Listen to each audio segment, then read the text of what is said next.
Assalamualaikum warahmatullahi wabarakatuh. Perkenalkan, nama saya Amanda Marsha Firdaus dengan NIM 21211842. Saya dari kelompok 4 akan membahas materi tentang teori perilaku konsumen. Sebelum membahas lebih jauh, ada baiknya kita mengerti dulu apa itu perilaku konsumen. Ada beberapa para ahli yang memberikan pendapat tentang apa itu pengertian dari perilaku konsumen. Yang pertama dari Kotler dan Keller. Perilaku konsumen adalah studi bagaimana individu, kelompok, dan organisasi memilih, membeli, menggunakan, dan menempatkan barang, jasa, ide, atau pengalaman untuk memuaskan keinginan dan kebutuhan mereka. Yang kedua, menurut Darmesta dan Handoko, perilaku konsumen dapat didefinisikan sebagai kegiatan-kegiatan individu yang secara langsung terlibat dalam mendapatkan dan menggunakan barang-barang dan jasa-jasa, termasuk di dalamnya proses pengambilan keputusan pada persiapan dan penentuan kegiatan-kegiatan tertentu.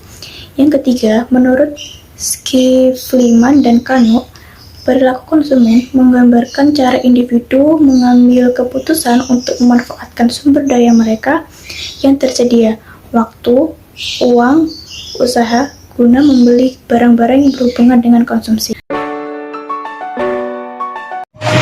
Assalamualaikum warahmatullahi wabarakatuh. Perkenalkan, nama saya Nurul Awalia Sesmita, NIM 21211822. Saya di sini akan menjelaskan yang pertama, yaitu pendekatan guna batas. Teori perilaku konsumen yang menggunakan konsep guna batas yang bisa juga disebut kepuasan batas. Guna marginal atau kepuasan marginal menggunakan asumsi bahwa kepuasan seseorang dapat diukur dalam literatur sebagai satuan guna, atau kepuasan biasa dipakai satuan ukuran yang biasa disebut util, yang kiranya dapat kita terjemahkan dengan istilah satuan kepuasan dan kita singkat menjadi SAKEP.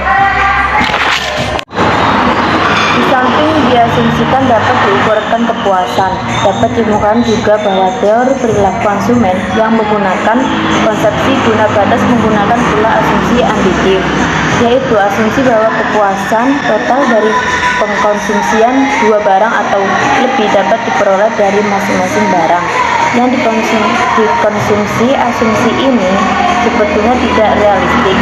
Asumsi additif menuntut bahwa kalau misalnya pengkonsumsian satu piring nasi sehari menghasilkan kebutuhan 10 SAKEP dan pengkonsumsian satu mangkok sayur berpenghasilan kepuasan sebanyak 5 SAKEP, maka pengkonsumsian satu piring nasi, satu mangkok sayur per hari menghasilkan kepuasan tepat sebanyak 15 SAKEP. Materi kedua yaitu teori nilai subjektif dan objektif. Teori nilai subjektif ini memiliki arti bahwa nilai suatu barang ditentukan oleh utilitas dari barang tersebut. Teori nilai subjektif yang terkenal berasal dari Hermann Heinrich Gosen dan Karl Menger. Gosen mempelajari cara pemuasan kebutuhan yang dikemukakan dalam hukum Gosen 1 dan hukum Gosen 2. Hukum Gosen 1 berbunyi sebagai berikut. Jika jumlah suatu barang yang dikonsumsi dalam jangka waktu tertentu terus ditambah, maka kepuasan total yang diperoleh juga bertambah. Akan tetapi, kepuasan marginal atau tambahan kepuasan yang diperoleh jika dikonsumsi ditambah dengan 1 unit. Hukum Gosen 2 berbunyi sebagai berikut. Manusia akan berusaha untuk memenuhi berbagai macam kebutuhannya sampai pada tingkat intensitas yang sama. Nilai barang atau jasa dibedakan menjadi nilai pakai dan nilai tukar. Nilai pakai menunjukkan kemampuan suatu barang-barang untuk dipakai untuk digunakan dalam memenuhi kebutuhan hidup yang beragam. Nilai pakai barang bisa dibedakan menjadi dua, yaitu nilai pakai subjektif, yaitu nilai suatu barang yang diberikan seseorang karena bisa memenuhi kebutuhan hidupnya. Misalnya, mesin traktor bernilai tinggi pada petani. tetapi bernilai rendah pada nelayan. Yang kedua, nilai pakai objektif, yaitu nilai suatu barang karena mampu memenuhi kebutuhan hidup setiap orang.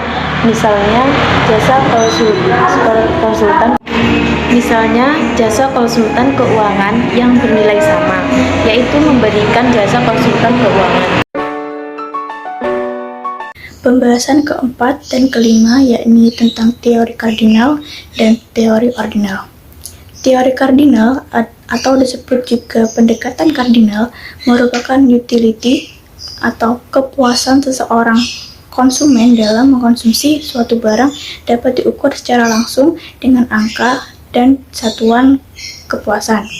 Teori kardinal ini berkaitan dengan hukum Gosen 1, yaitu jika suatu barang dikonsumsi secara terus-menerus, maka utility-nya atau kepuasannya akan menurun. Analisis kardinal ini menggunakan marginal utility. Rumus dari marginal utility yakni pertambahan total utility akibat dari pertambahan quantity. Quantity itu adalah barang yang dikonsumsi. Contoh dari teori kardinal itu, yang kita sedang haus lalu kita minum, itu tingkat kepuasan kita ada di sini. Lalu kita minum lagi, tingkatnya di sini. Misalkan maksimum dari kepuasan kita ada di sini. Kita minum lagi sampai sini, berarti kita sudah merasa puas. Kalau kita masih minum lagi, maka kan perut akan kembung. Maka dari itu kepuasan atau utility kita akan menurun. Kemudian yang kelima adalah teori ordinal. Teori ordinal atau disebut juga pendekatan ordinal merupakan utility atau kepuasan seseorang konsumen dalam mengkonsumsi suatu barang tidak dapat diukur, melainkan hanya bisa dibandingkan. Teori ordinal ini berkaitan dengan hukum Gosen kedua, yang isinya manusia akan berusaha untuk memenuhi berbagai macam kebutuhannya sampai pada tingkat intensitas yang sama. Dalam teori ordinal ini lebih tepatnya membahas tentang keseimbangan. Dalam teori ordinal kita mengenal konsep keseimbangan kepuasan. Seorang konsumen dikatakan berada dalam kondisi equilibrium apabila dengan kendala pendapatan dan harga tertentu. Konsumen itu memaksimalkan utility atau kepuasan total dari pengeluarannya.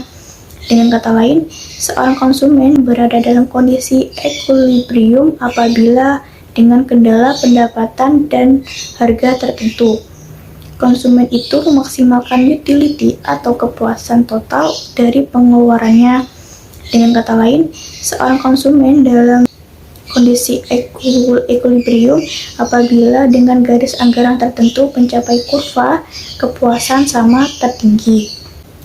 Contoh dari pendekatan ordinal, misalkan harga Newmar 60 miliar euro, sedangkan harga Silva 50 miliar euro. Saat Real Madrid ingin membeli seorang pemain, maka Thiago Silva yang akan dibeli oleh Real Madrid, meskipun harga Newmar lebih tinggi daripada Silva, akan tetapi Real Madrid bukan memilih pemain berdasarkan harga, akan tetapi berdasarkan kualitas pemain yang lebih bagus, Neymar atau Silva. Maka demi memaksimalkan kepuasan, Silva lah yang akan dibeli oleh Real Madrid. Jadi dari kesimpulan teori kardinal ordinal, jadi pendekatan kardinal ini lebih melihat pada nilai kuantitas ataupun jumlah, sedangkan pendekatan ordinal pada nilai kualitas atau mutu. Sekian dari kami. Wassalamualaikum warahmatullahi wabarakatuh.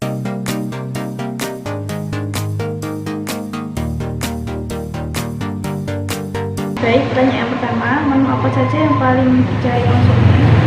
Menu ayam crispy itu yang paling diseller di sini. Menu apa saja yang jarang dicari oleh konsumen? Tempe crispy.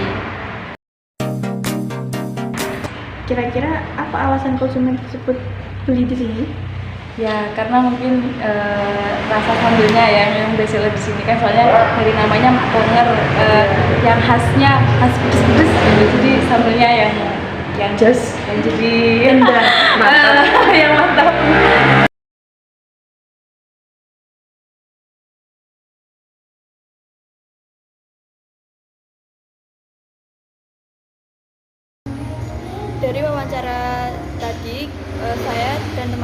dapat menyimpulkan bahwa ada faktor internal yang mempengaruhi proses keputusan pembelian, yaitu sikap. Sikap merupakan predisposisi atau sikap mudah terpengaruh dapat mempengaruhi individu dalam membeli dan menggunakan barang. Lalu kepribadian, faktor ini sangat dipengaruhi oleh faktor internal dirinya. Faktor internal yang mempengaruhi proses keputusan pembeli diantaranya motivasi, mencakup dorong dalam diri individu dalam memenuhi keinginan dan kebutuhan. Pengalaman merupakan perubahan perilaku akibat pengalaman sebelumnya.